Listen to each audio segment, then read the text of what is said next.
You can add headers to the top and footers to the bottom of a worksheet. When you print the worksheet, the headers and footers also print. For example, you might create a header with a file path and a footer with page numbers. Headers and footers display only in Page Layout view and on printed pages. Select the worksheet you want to add a header or footer to. Click the Insert tab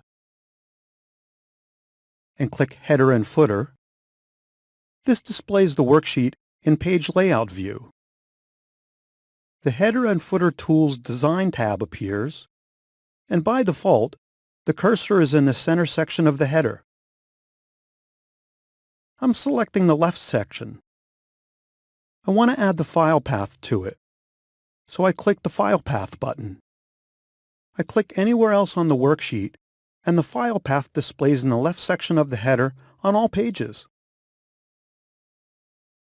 To add a footer, scroll to the bottom of the page, select the section of the footer you want to add something to.